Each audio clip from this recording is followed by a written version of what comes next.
Welcome back to Law in Focus, where we dive into the chaotic, unpredictable world of law. I'm Molly. And I'm Maytha. And today's story sounds like something out of a mystery movie. A 6-year-old boy disappears, leaving behind a trail of clues and questions that still haven't been answered.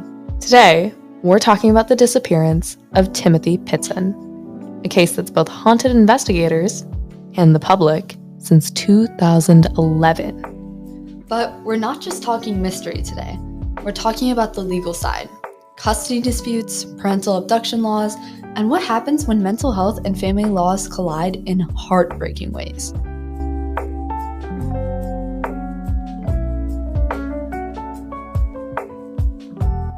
Let's rewind.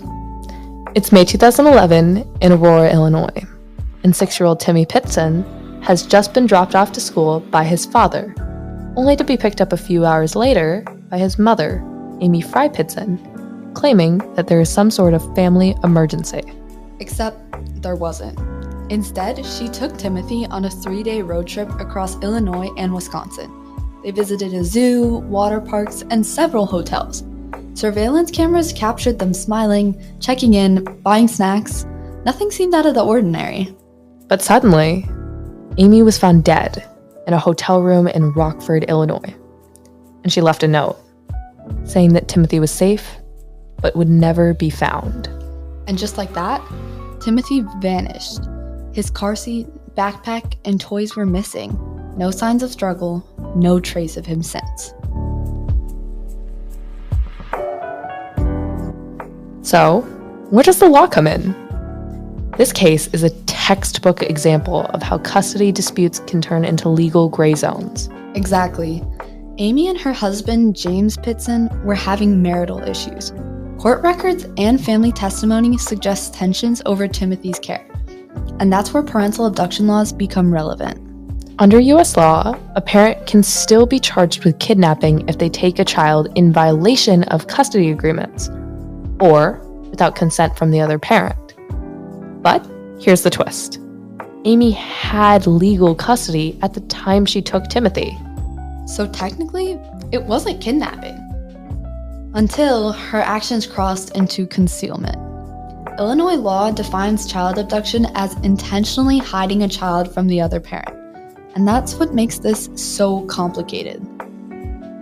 The line between custody rights and abduction can blur fast, especially when emotions are involved. Over the years, hundreds of tips have came in. There was even a 2019 case where a man claimed to be Timothy, but DNA testing proved it was false. That moment really showed how cases like this impact communities. False claims can reopen old wounds, and law enforcement has to treat every lead seriously. Legally, that brings up another issue: false reporting. Pretending to be a missing person is a criminal offense under both state and federal law. Not only is it disgusting, it wastes valuable resources that could go towards real investigations. So, what laws are in play here? We're looking at 3 main areas. Number 1, custody and parental abduction laws, and determining when a parent's act of taking a child becomes illegal. Number 2, missing persons protocol and how local and federal agencies collaborate when a child disappears. And lastly, number 3, mental health and criminal responsibility, and understanding how mental illness can affect legal outcomes when a crime ends in suicide or ambiguity. The Pitzen case highlights how law enforcement often works at the edge of what the law can define. You can't prosecute someone who's deceased, but you can still investigate to find answers, if not justice.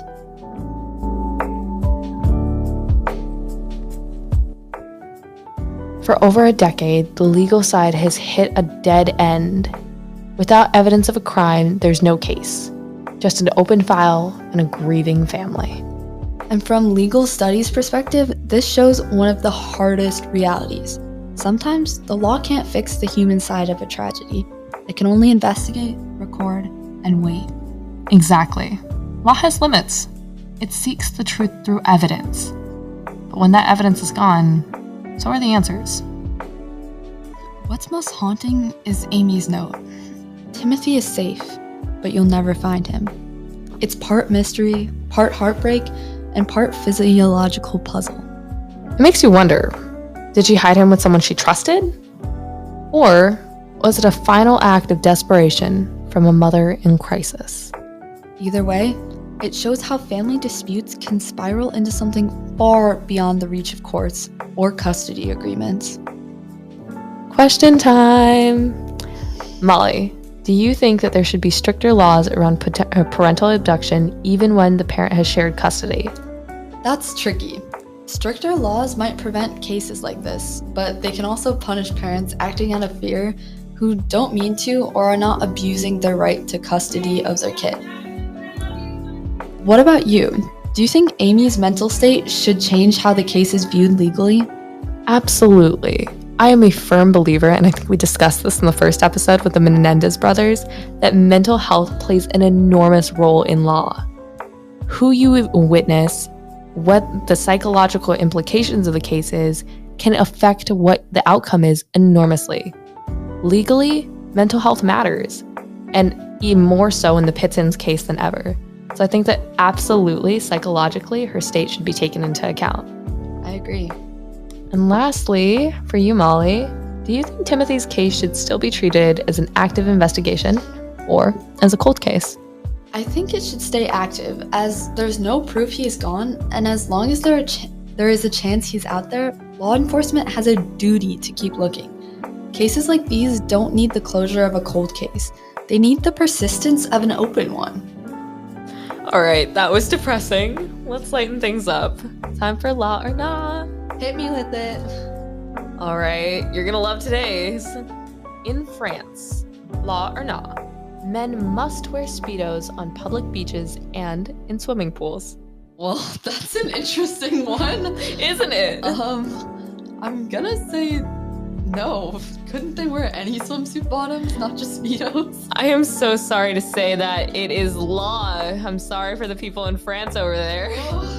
For all of the French women, make sure you cover your eyes at beaches. This is for you.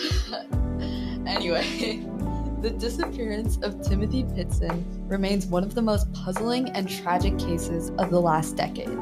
It's a reminder that behind every headline is a mix of law, loss, and the human condition. Things no court can fully solve. Well, that's it for episode 3 of Law in Focus. Until next time, stay curious, stay informed, and don't forget to tune into next week's episode.